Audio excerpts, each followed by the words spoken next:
When it comes to public health, the first year of the second Trump administration has been an unusually busy one and unusually controversial. Most of this has run through Robert F. Kennedy Jr., the Secretary of Health and Human Services.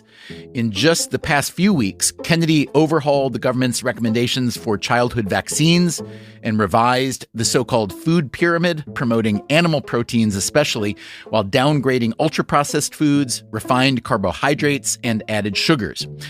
Kennedy's policies affect several agencies under his purview, including the Food and Drug Administration. The F.D.A. has had a busy year of its own, approving new treatments for several rare diseases, including cancers, as well as for rheumatoid arthritis and HIV. The agency also approved a non-opioid pain medicine, the first of its kind in many years. The next few years may be even busier. The F.D.A. today is not going to be an F.D.A. in a receive-only mode. We're not going to be stingy librarians.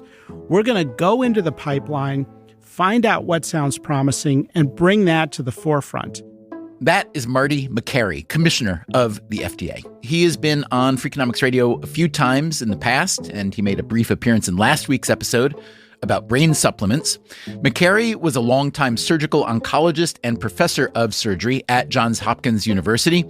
He's also done a lot of health policy research. He's published hundreds of papers and 3 books that critiqued the American healthcare system. Running the F.D.A. is Makary's first job in government, and he knows it's a big one. The F.D.A. regulates 20% of the U.S. economy, and there are so many aspects to the F.D.A., and there are so many things broken at the F.D.A. I spoke with Makary in October, but our release of this episode was delayed by the government shutdown. What's interesting is just how timely the conversation feels right now. It's always good to get an insider's view from an institution like the F.D.A. So today, as we continue our Freakonomics Radio guide to getting better, Marty Makary on food recommendations, drug approvals, public health, and what people in the White House like to call Trump derangement syndrome. If literally we had discovered and announced the cure for cancer, you would have some people say, well, the Trump administration interfered. They did this too quick. They did it too slow. What exactly does Marty Makary's F.D.A. want to accomplish? That's coming up, starting now.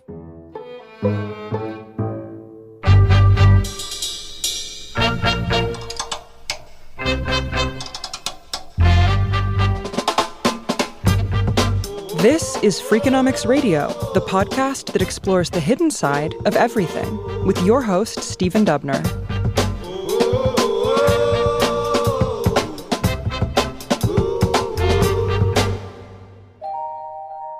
Hey, Stephen. Marty, how are you? Hey, great. It's been a while. Can I still call you Marty, even though you're... Yes. What have been the biggest adjustments for you so far in moving from a life of a physician scientist, an author, surgical oncologist, now to a government regulator? Any details or stories would be appreciated. I was in the operating room the day before my Senate confirmation hearing, and then immediately plunged into a whole world of working within government to try to make things better. I came in with my team, and we started doing an assessment, and it was a very different life, although some of the basic principles applied, and that is challenge deeply held assumptions, make a diagnosis before recommending any treatment option or change, and look at the patterns of dogma to find out where we are doing things just for the sake of doing things, not because it's the right way. What does Makary mean by the patterns of dogma? There are a lot of illustrations of this in his most recent book, which is called Blind Spots: When Medicine Gets It Wrong and What It Means for Our Health. The first chapter is titled The Salem Peanut Trial: How Experts Created an Epidemic. So I asked him about that.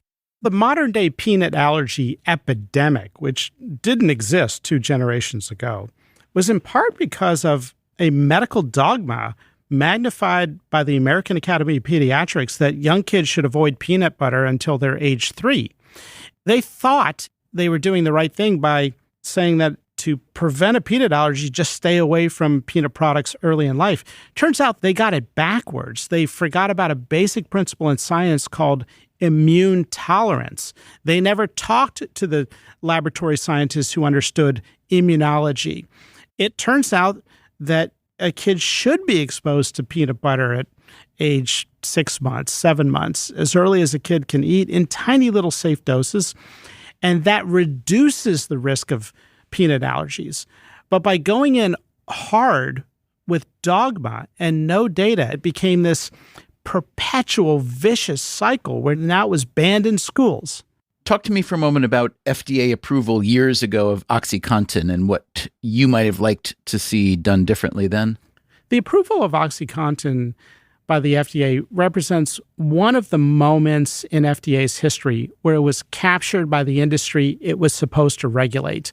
The regulator who approved it for chronic pain, that is long-term use, based on a 14-day study that was presented by the company, and then went to work for the company after they left the FDA as a scientific reviewer, represents that revolving door that we are working so hard to close. Now, I do think the FDA is in a much better place, but we have to remember that this dark point in our history is emblematic of government regulatory bodies that go through times in their history where they're captured by the same industry they are supposed to regulate. And what about the sugar industry, and especially the battle between the sugar industry and I guess maybe the fat industry? It seems like the sugar industry did a pretty good job of demonizing fat at the expense of sugar. Another great example of medical dogma was the dogma that natural saturated fat caused heart disease. As a result of that dogma, the solution was, well, stomp out as much natural fat from people's diets as possible. Schools went to low-fat milk. They added sugar. Nobody cared about sugar. And a group of scientists the whole time were waving a flag in the air saying, wait a minute, you've got this wrong. It's refined carbohydrates and added sugar that are driving up inflammation, that are creating the insulin resistance that's leading to heart disease and other problems. But the medical establishment locked arms and walked off a cliff together, declaring natural saturated fat the enemy of public health. We now know they got it wrong, and we are rewriting the food pyramid at the FDA in order to set the record straight. We will end the 50-year war on natural saturated fat. Let's back up. Tell me how you came to be FDA commissioner. How well did you know President Trump and or others in the administration? Tell us about first getting contacted and then the process. I had largely been apolitical most of my life, but then during the first Trump administration, I had been a vocal advocate for price transparency. That is hospital price transparency, drug price transparency. The Trump administration was very interested in big ideas, fresh and different ideas on healthcare. So I was invited into the White House. I shared the proposal on hospital price transparency. After several meetings, they adopted the proposal. This turned into the surprise billing executive order, I believe it was. Is that right? That was secondary to the main initiative, which was the Health and Human Services rule on price transparency. For the first time, requiring hospitals to post prices for services, including cash prices. It was signed as an executive order by President Trump, and it took a few years to kick in. And that was the basis of the relationships that I had developed with the healthcare team in the White House that I think opened the door to this invitation. The first calls I got were asking me for recommendations for different jobs in the health agencies. And so we started a running dialogue. Then they came to me and said, what do you think about running the FDA? They had looked at all my research and found that it was really a good fit for this particular agency. Were you reluctant at all? It's a big change for you, a big step. No, I was eager. I thought this is the most amazing opportunity in the world. I mean, you can have such a big impact on the world. In the operating room, I'm impacting one person. And in my research, maybe hundreds or thousands of people. But this is so much bigger. The last time you and I spoke, I believe it was back in 2021. It was an episode that we called How to Fix the Hot Mess of U.S. Healthcare.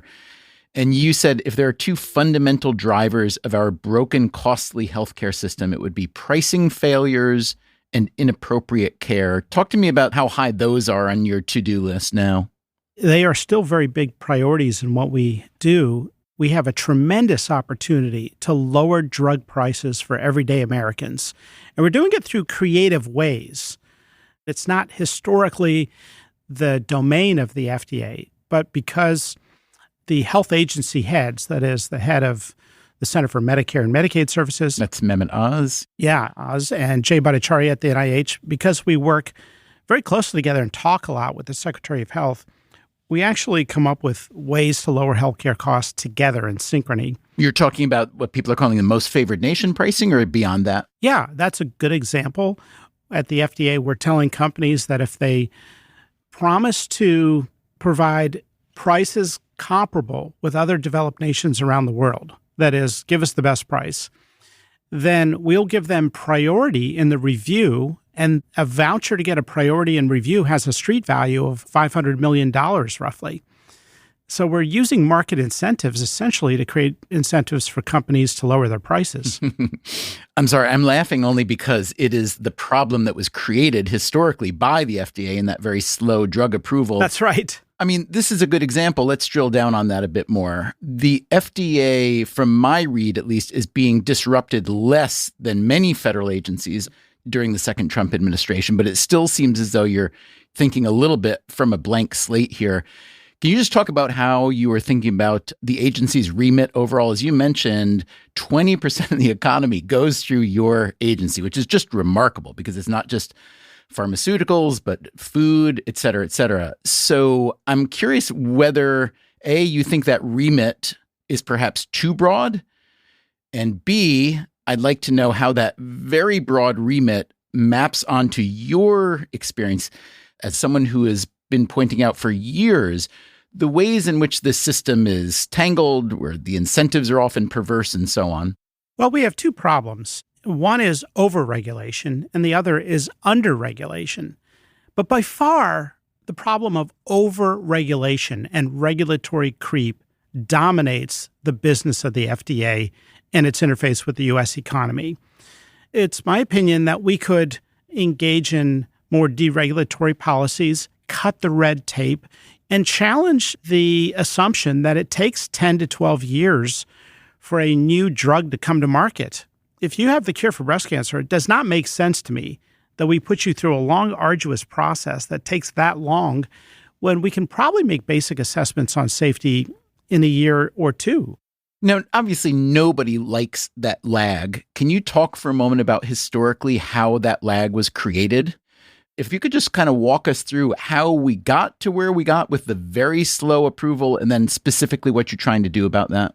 Well, it started off where a scientific reviewer or two would be assigned a file, and they would work with a company to ensure that they went through the appropriate steps of doing a preclinical set of studies to then move on to a phase 1 trial, and then phase 2, and then phase 3, and then review the final application. But now the applications have gotten so gnarly, they can be over 100,000 pages because the FDA wants to see this and they want to see that. And the companies have got into this arms race by saying, we don't want any gotchas to slow down the application. Let's just throw the kitchen sink of every single data point we have. And then the FDA says, well, then we need more reviewers to review these applications. So then the application comes in and it gets farmed out to a dozen different offices, each of whom reviews that section of the application and then sends it back to a central office. And then, of course, because bureaucracies over time naturally grow, that office then submits it to a higher office and then to another desk. And so you have this giant bureaucracy to the point now where nobody really feels like we need to get the company an answer quickly as we can appropriately review the application. Instead, it's, okay, we've got a year. Everyone take your time and get your answers back to us within a year. Well, that's not good for innovation. We're getting beat by other countries that have a much more nimble regulatory process. And so we're reevaluating all of it and redesigning the approval process from A to Z. What are your biggest priorities as FDA commissioner for the next few years, let's say, and feel free to tick off a few that you feel you've already either accomplished or are on the way to accomplishing? My goal is very simple. Modernize the agency to deliver more cures and meaningful treatments to the American public and healthier food for children. We're doing a ton on bringing AI into the agency, on removing the 9 petroleum-based food dyes, on rewriting the broken food pyramid, on defining ultra-processed foods, on working with USDA to create SNAP waivers so that state taxpayer dollars don't have to go to sugary drinks and junk food. Common sense things. We are eliminating animal testing requirements. We're using big data to identify safety and efficacy after we approve a drug. We are taking a year-long review process of an application and taking it down to weeks by convening the different offices that applications are farmed out to within the agency. We are creating incentives for domestic manufacturing of medications. We are changing the way inspections are done overseas, moving them from announced to surprise inspections so we get the real answer. We are redefining baby formulas to promote innovation. We are making our decisions public. That is, our decision letters with drugs and devices are all now public. So a drug developer or an inventor can go and see exactly why a drug was accepted or rejected and see the logic of the review team. It's going to help innovators understand the system better so it's not a black box. It's also going to keep companies more accountable because right now they spin FDA decisions to their shareholders. Okay, that was a great list. Let's dig into a few of those. Let's start with AI. So it's been a personal frustration of mine that all this compute power and technology and creativity hasn't been applied more aggressively to medical diagnosing. I know there are many, many, many people working on it. I've spoken with some who have extremely ambitious goals, but it feels as though there should have been more progress made by now, whether it's using AI to forecast drug interactions or even more excitingly, maybe new treatments. I know that the FDA has launched something called ELSA, a generative AI tool for FDA employees. So just walk me through the breadth of how you see AI being fruitfully applied in your realm. Number one is our regulation of AI software, that is AI in digital health devices or in an artificial pancreas, for example. Generally speaking, our regulation of AI technology has been entirely broken. I mean, we have been writing on stone tablets. We don't even understand some of the AI that's out there. We can't possibly outrun this lion to safeguard the public. We can't say, well, we're not going to allow ChatGPT unless we can ensure that every possible health question is going to give you a perfectly safe answer.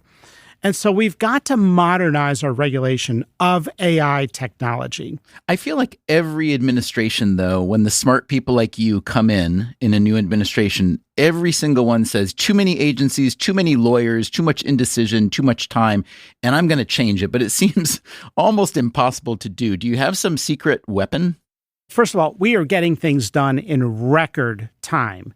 Most of the stuff we've done, including, for example, make our decision letters public. That has been tried here at the agency for 40 years. We got it done in months. Why wasn't it able to be done? For the reasons you said. It was lawyers and objection and the bureaucracies. And so we convene people, we make sure everything we do is lawful, and we get things done. Same with AI for our scientific reviewers. We should not have this paternalistic approach that, we can't let our scientific reviewers at the FDA use Google because there could be a hit that could be inaccurate. No, we have to move with the times. And so we have created a powerful AI tool that our scientific reviewers can use to review applications, to organize the applications, to provide supporting studies that they can review in depth. The reviewers here tried an AI tool in a pilot program a few weeks after I came into office. We call the program ELSA. And they said, gosh, these applications that can be 100,000 pages plus are so much better organized with this AI tool. We found the functions that the scientists need to do, for example, ensuring proper formatting of all the tables in applications. And so we create a button for that. It is a check to make sure the formatting meets our standards. All this would have been done manually. And so after a successful pilot, I told my team, let's go ahead and make this tool available to all scientists. It's optional. They don't have to use it. But let's make it available by June 30th. Well, we got it available agency-wide, ahead of schedule and under budget, and thousands of our scientific reviewers use it every day, totally on their own volition, because we track the number of unique users at the F.D.A. So it's very popular. So I know the F.D.A. approves on average about 50 new drugs a year. What do you think that looks like in the future? And within that answer, I'd love to hear you talk about whether you think approving a lot more new drugs is a good goal of the F.D.A. and or since you also cover food and many other elements of, the human condition, whether you're trying to de-emphasize drug approval or at least re-emphasize healthy habits, including diet and so on.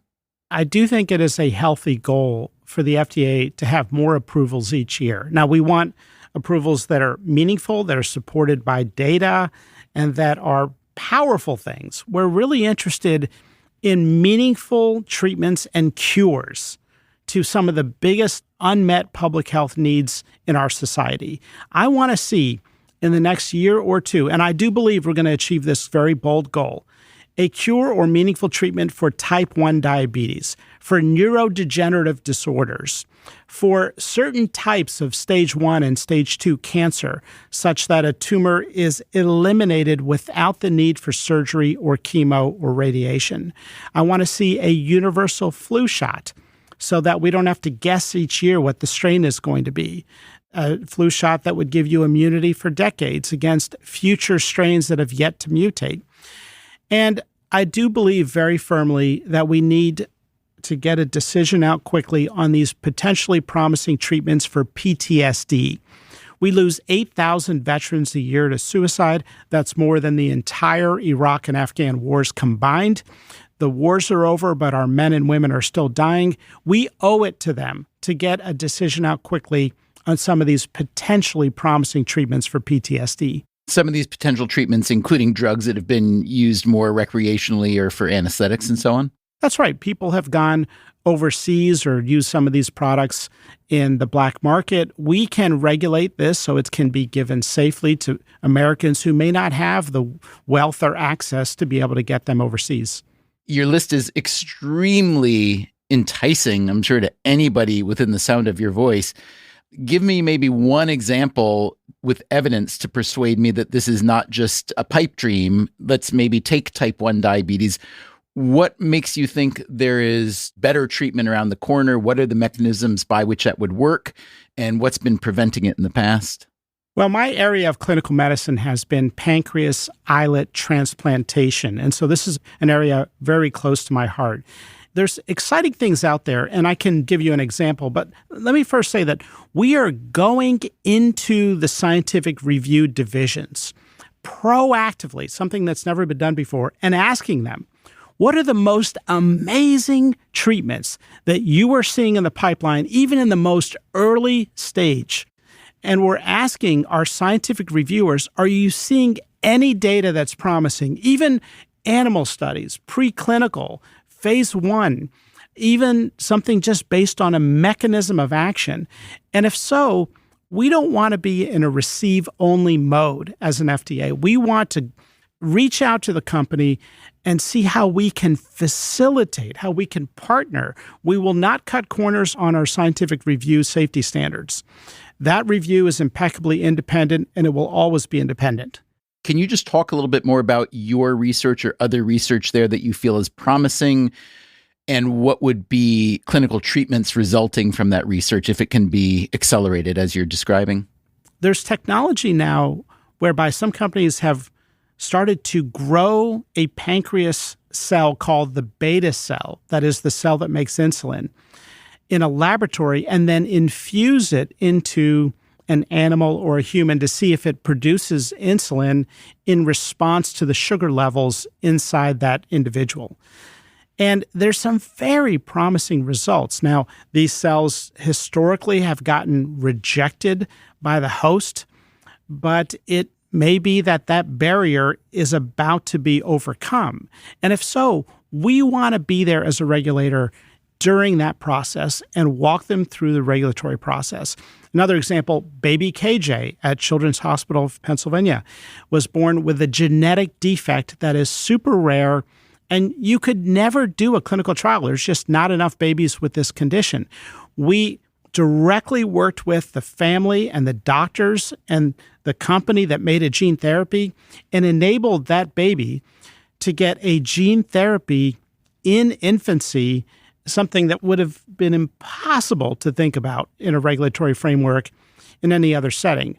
And so we are going to do things that have never been done before because that's the only way we can significantly advance cures and meaningful treatments in certain areas. So all that sounds promising. Coming up after the break, what about the controversies and chaos in the Trump health agenda? I'm Stephen Dubner. This is Freakonomics Radio. We'll be right back.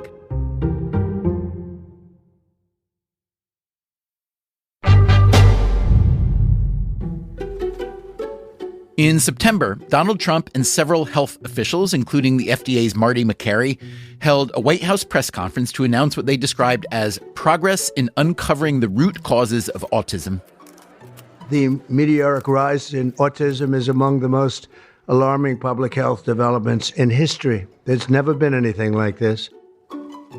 Trump announced that the F.D.A. would direct physicians to limit the use of acetaminophen, which most Americans know as Tylenol, during pregnancy because of an association with autism. The president of the American College of Obstetricians and Gynecologists said the announcement was, quote, not backed by the full body of scientific evidence and dangerously simplifies the many and complex causes of neurologic challenges in children. At the press conference, Marty Makary also made an announcement. He said the FDA would be changing the label on a drug called leucovorin to indicate that it could be used as a treatment for autism. Makary and I spoke in October, shortly after that leucovorin announcement. We said this is not a silver bullet. It doesn't help all kids. But we were at a point now as a group of scientists where we felt like there is sufficient evidence on leucovorin to the point where we should make it available to doctors and make the information available to parents of children with autism so they can inquire about it. Tell us what leucovorin is, how long it's been used, and what you're proposing it be used for now. Leucovorin has been around for nearly a century with an impeccable safety profile. And what we identified is an indication for leucovorin whereby it can help some kids with autism significantly.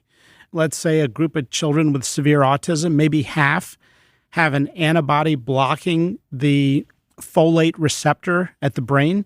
And leucovorin can help some of those kids because it bypasses that blocked receptor, delivering methylated folate directly into the brain. The brain can otherwise be starving of that folate. So it appears to be powerful. There are studies out there showing a clear clinical benefit because leucovorin is generic and there are far fewer incentives to do a trial and bring a new indication for an approval with a generic. We went to the companies and said, look, we see this incredible promising data. We also see that it's very safe. Can we go ahead, work with you to add cerebral folate deficiency and autism to the indication and allow doctors to use this so they're not using it off-label? The data that you were getting that persuaded you that this was a worthy application of leucovorin, was that coming from claims data and electronic health records and so on, or was it coming from clinical trials, et cetera? It came from clinical trials and observational trials. We started off with the problem of an epidemic of autism. 1 in 12 kids that are boys in California now have autism. You just didn't see this a generation ago. Something's going on. Do you think that is necessarily an indication of a rise in incidence of autism, or is it an indication that autism is being diagnosed differently, perhaps more broadly, et cetera? I think both are true, but something is going on. And so we asked ourselves, is there anything out there that looks promising? And the second we identified something with a reasonable amount of clinical data to support it, we thought, let's go ahead, given its safety profile, and make this available to doctors who, in their best judgment, may choose to use it. So let me just make sure I understand. This was a drug that's already a generic drug, widely available, and therefore pretty cheap, I gather, yes? Yes. What was it being used for typically already? It was typically being used in cancer care. People can have low folate levels. Got it. And then instead of going through the normal, I guess, review process to be used for a different treatment, the FDA just approved it for that treatment? Is that the way it worked? Or was there a review process? We still have a review process, which is to review the existing body of evidence to support a label change on that drug. So we did that process, but we did it by calling the company and said, hey, we're reviewing the data. And if it does go the direction that it appears, we are very interested in working with you to change the label of this existing generic medication. What will the data collection be now that presumably leucovorin will be used much more frequently in the treatment of autism? Well, this is where working with NIH has really been a pleasure, because we timed our announcement with an announcement by the NIH of grants to track and affirm and look closely at this use to find out which subgroup of kids is the benefit strongest and which kids does it not help. We do know from the experience of very busy, respected clinicians who treat a lot of kids with severe autism that maybe 20% of the kids have a marked improvement with leucovorin. Maybe another 30 to 40% may have some improvement. And the rest of the kids, they just don't see, they can't tell. So identifying who those are who can benefit the most is a part of the ongoing research. So that's the leucovorin yes story, but tell us about the acetaminophen or Tylenol no story and how that kind of took over. I think the Tylenol story really got legs when Harvard and Mount Sinai published about a month prior a review article looking at the body of evidence of studies for and against.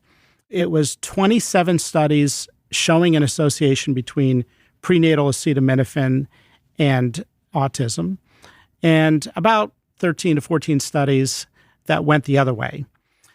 So the research was mixed. The dean of the Harvard School of Public Health weighed in and said he feels strongly that there is an association. And so I think that was the basis for saying we're going to make this information available to individuals. You know, when you open up a prescription medication or over-the-counter medication, there's a paper folded like 15 times, and you open it up and it's got a million words on it that nobody reads. Part of that is a little section about what we know about in pregnancy. So we felt that it was reasonable, given the strong views of the dean of the Harvard School of Public Health. Right, but I'm looking at a Dear Doctor letter issued by the FDA around the time of the press conference that said that while an association between acetaminophen and autism has been described in many studies, a causal relationship has not been established, and there are contrary studies in the scientific literature. Yeah, I wrote that letter, by the way. Oh, okay, so I didn't mean to cite you to yourself. So how did that get turned into the headlines, which is that pregnant women should never take Tylenol? I've watched the President Trump statement, and I realized that there were a lot of caveats in what he said. I guess the question I really want to ask you is this. The president is obviously not a medical expert. How do you manage thinking about this kind of announcement going out from a president that seems to, in this case, have caused as much confusion as clarity? Do you try to say, well, look, that's the president of the United States. He's going to do what he's going to do, and I need to do my job? Or do you think going forward, I would really like to streamline the way that we communicate this kind of stuff to the public?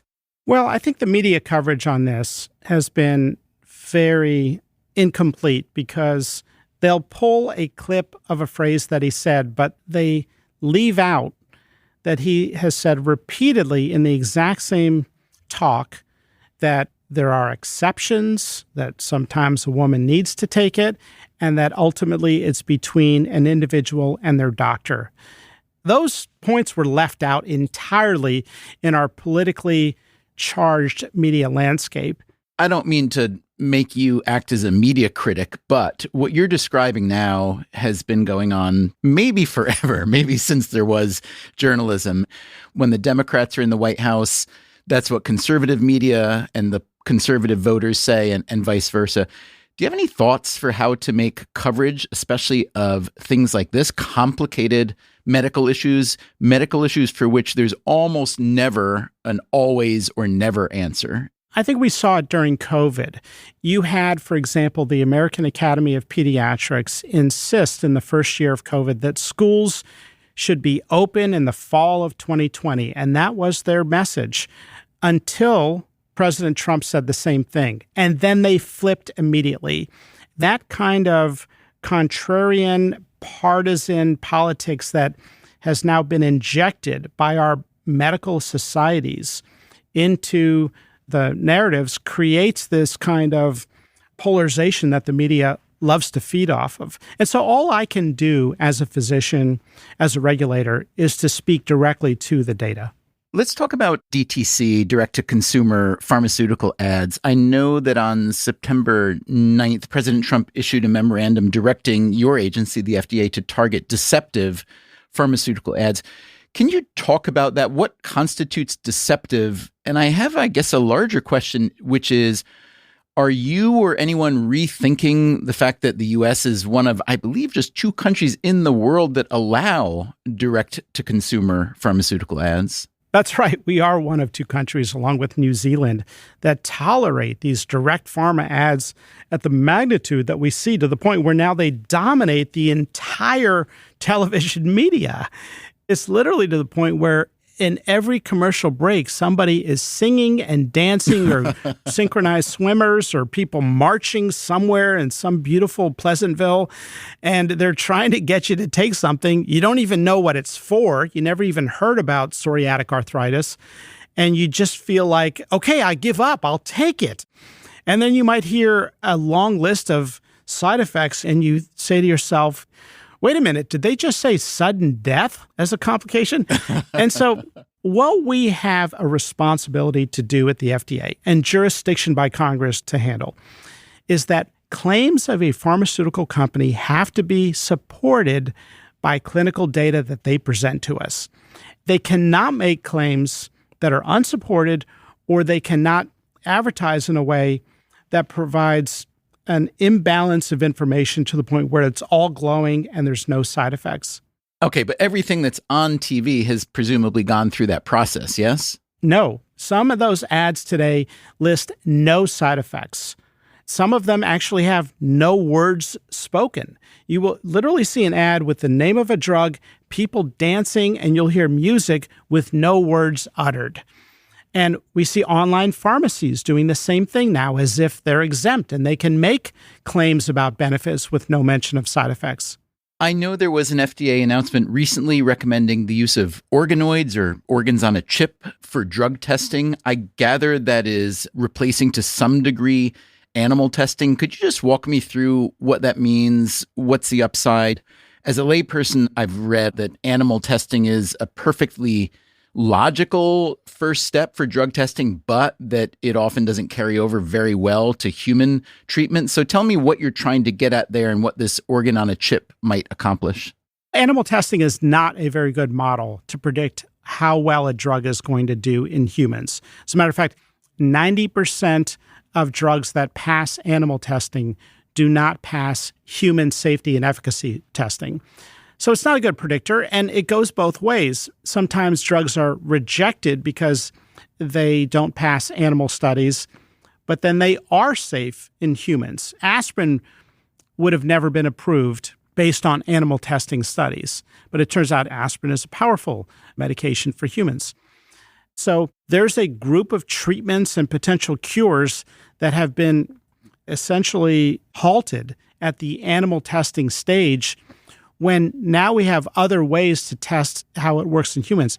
Computational modeling and what we call organ-on-a-chip technology, whereby cells are grown in a laboratory and the drug is given to those cells in the laboratory to see how the cells respond, those are more predictive than traditional animal testing for a series of drugs.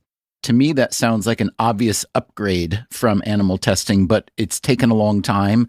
Why did it take so long, and what's difficult about it? Or maybe in what ways is it not as effective? I don't know. There's a lot of tradition when it comes to the FDA and regulatory policy. And investors have gotten used to the predictability of the requirements of the FDA. We've said we're going to take massive steps in our roadmap to eliminate animal testing requirements category by category, starting with monoclonal antibodies, where the computational modeling predictive value is amazing, where organ-on-a-chip technology is very mature, and where the animal testing used is excessive. The average monoclonal antibody uses 144 chimpanzees. From an ethical standpoint, I personally do not believe that God created these animals on planet Earth for us to subjugate and torture with this testing.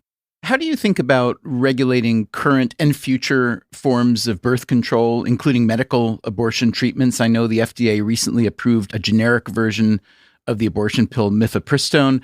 What were to happen if the president comes to you and says, Marty, I don't want those medicines on the market anymore, at least, not in Republican states, for instance? How are you working through that? If somebody comes with an idea to the FDA, we'll discuss it. We will discuss it. But we do follow the law, and the FDA remains an independent scientific organization. And that means that people who are above the FDA in authority, that is the secretary, people in the White House, or members of Congress, when they have ideas, we will engage with them and we will have a scientific conversation. And that's all they ask for, is a scientific dialogue. We have no plans to make changes to the drugs that you mentioned. Talk to me for a minute about funding in general in the public health sphere, not just for the FDA, but NIH research broadly, university research. We've all been hearing about a lot of cuts, a lot of disruption, a lot of confusion. I would think that medical funding cuts in general are at odds with your mission as a physician scientist leading the FDA, but maybe there's nuance there that's not obvious to me. Well, first of all, the media has been very dishonest in reporting government spending on health programs. For example, it's been reported that Medicaid has been cut when, in fact, the Medicaid program budget has increased by $200 million. Now, they did announce they're going to cut waste, fraud, and abuse, but net, it will be an increase for next year. With the NIH, they also will have an increased budget next year. So the idea that the NIH budget has been cut is false, and it's part of a very partisan media landscape that we have right now. So when I hear statements like yours, I want to take you at face value, but I also know a lot of reporters and journalists who know how to do their work, and they know people to ask questions of, and they know databases to search and so on. Are you suggesting that the entire journalistic cohort that's reported NIH, for instance, cuts or cuts to university fundings are just making it up, that they're getting it wrong, that they're lying? What's your assertion exactly there? We live in a very partisan culture. And so when media outlets repeat something enough, not only do they convince the public, but they themselves believe it. The NIH budget this year is higher than last year, and next year it'll be higher than this year. So the NIH did propose, of the money spent on grants, there's two portions. One that goes to the university's dean and their slush fund, and another that goes directly to the researchers. And they did propose cutting the amount that goes directly to the Dean's Slush Fund so that they could increase the amount that goes directly to the researchers and fund more research grants. That was misconstrued in the media as cuts to science and cancer research and all kinds of nonsense. The other thing the NIH did, which some people didn't like, is they looked at all their grants and identified grants that were going to descriptive studies on DEI. These were not projects that reduced gaps in access to care or helped minority communities. They were just descriptive studies sort of telling us what we already know. And they said, let's pivot that money to fund actual cures on renal cancer and pediatric conditions and Alzheimer's. That also got misconstrued as a cut. There's a lot of context to add to some of Makary's claims here. For one thing, federal spending on Medicaid tends to increase mechanically thanks to population growth and inflation. So even though the total number will go up, according to the nonpartisan Congressional Budget Office, Trump's One Big Beautiful Bill Act will cut spending on Medicaid by close to $1 trillion over the next 10 years relative to what it would have been otherwise. Also, the administration did propose a cut of $18 billion to the NIH's 2026 budget. Congress rejected that proposal, but the administration had already implemented some cuts that disrupted hundreds of clinical trials, including research on cancer and heart disease. Coming up after the break. I am laughing because Trump derangement syndrome is real. I'm Stephen Dubner. This is Freakonomics Radio. We'll be right back.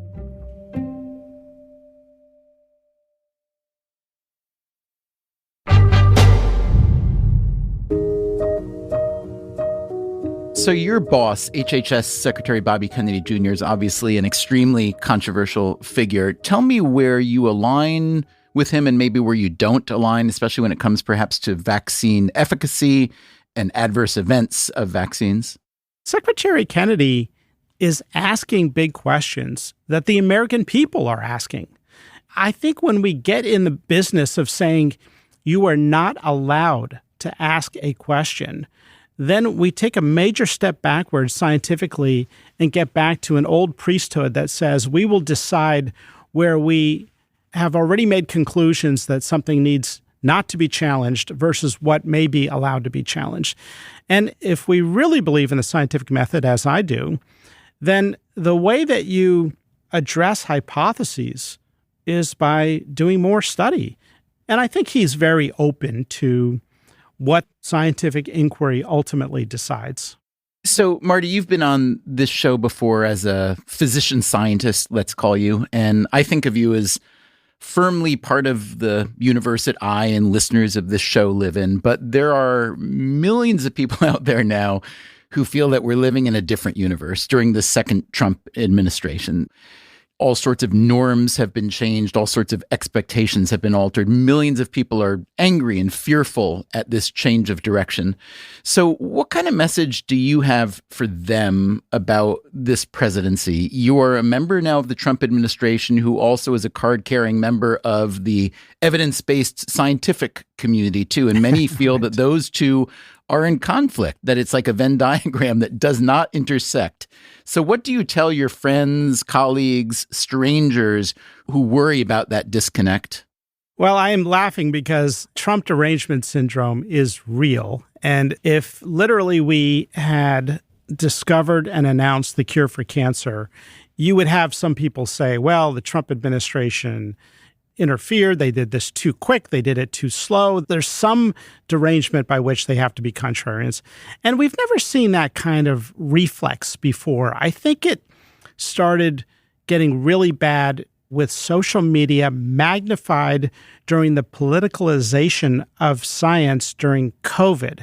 In the COVID era, we saw the Biden administration declare that the Democratic Party was the party of science, and therefore those of us who are not part of the Democratic Party were heretics and should be censored and canceled and sidelined and dismissed. And so you do have this view that is prevalent in academic medicine that we should have scientific apartheid in medicine. If you don't agree with the Democrat Party view, that you should not have a voice. What I would ask people to do is to remain scientifically objective and recognize we all want the same thing. We saw during COVID, people, regardless of their political background, say, hey, wait a minute, closing schools for nearly 2 years, that's bad for kids. It didn't matter what political party they came from. They could just speak objectively and scientifically. Hey, ignoring natural immunity is scientifically illogical. Hey, putting a cloth mask on a toddler for 3 years is going to affect their development and provide no added level of protection. And so you saw during COVID, during the politicalization of science itself, this rise of people from no political background say, hey, wait a minute, let's talk only about the clinical data and let's get back on track. I'm curious how this job has changed the way you think about medicine and health, maybe more importantly than medicine, whether it's made you rethink, reassess, maybe you've learned some things in this job that you hadn't thought about before. The great part about this job is twofold. One, getting to know the amazing scientists at the F.D.A. who have dedicated their careers to doing the right thing. And number two, it's the ability to look into the pipeline of what amazing cures are possible, where there's early research, and say, let's, from an operational standpoint, see if we can move their application to the front of the line. Let's be an advocate for the American people. If you're going to manufacture your drug in the United States, that's a national security issue. We're going to move your application to the front of the line. If you're going to meet a large unmet public health need, we're going to move your application to the front of the line. And if you're going to lower your prices to the point where we have the same good price that Europe and other wealthy countries have, what we call most favored nation status pricing, we're going to move your application to the front of the line. So we can use economic incentives to actually advance public health by leaps and bounds.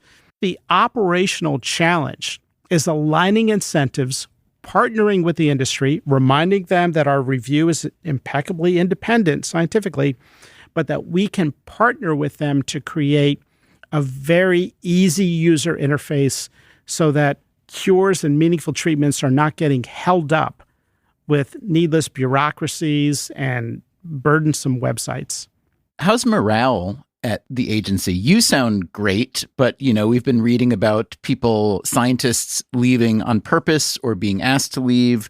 We've been hearing about low morale. I'm just curious whether you're needing to think about morale as a part of your leadership.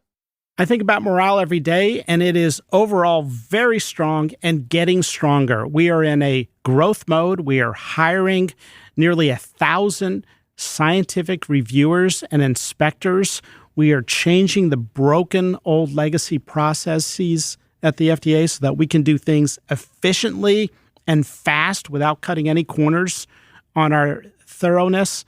And I think people here have been hungry for it. I can't tell you how many scientific reviewers come up to me on our beautiful campus and say, gosh, I love your new program to get a decision out in weeks. I have an idea for it. I want to be involved. That, again, was Marty Makary, Commissioner of the Food and Drug Administration. Let me know your thoughts. I'm guessing you have some. Our email is radio@freakonomics.com. If you'd like to hear Makary on previous episodes of Freakonomics Radio, check out episode number 456 called How to Fix the Hot Mess of U.S. Healthcare, episode 270 called Bad Medicine Part 3, Death by Diagnosis. And if you want to hear more about allergies and immune tolerance, check out episode 617, which was called Are You Really Allergic to Penicillin? Coming up next time on our Freakonomics Radio Guide to Getting Better, according to Ezekiel Emanuel, most of the wellness advice out there manages to be both too complicated and too simplistic. So, what's his advice? The most important thing in life is to have a purpose, to help other people, to make the world better. And wellness is one mechanism by which you can do that. That's next time. Until then, take care of yourself. And if you can, someone else too. Freakonomics Radio is produced by Stitcher and Renbud Radio. You can find our entire archive on any podcast app, also at Freakonomics.com, where we publish transcripts and show notes. This episode was produced by Alina Kuhlman and edited by Gabriel Roth. It was mixed by Jasmine Klinger with help from Jeremy Johnston. And we had recording assistance from Bill Pollack. For background research help, special thanks to Bapu Jena, Bob Langer, David Mandel, Kamal Patel, Peter Cohen, Paul Coates, Rochelle Walensky, and Ziad Obermeyer. The Freakonomics Radio Network staff also includes Augusta Chapman, Dalvin Abuaji, Eleanor Osborne, Ellen Frankman, Elsa Hernandez, Ilaria Montenacourt, Teo Jacobs, and Zach Lipinski. Our theme song is Mr. Fortune by the Hitchhikers, and our composer is Luis Guerra. Take a drink real quick, please. Okay, he's encouraging me to take a drink. I like it. I like that he's a little bossy with you. That's good. The Freakonomics Radio Network, the hidden side of everything. Stitcher.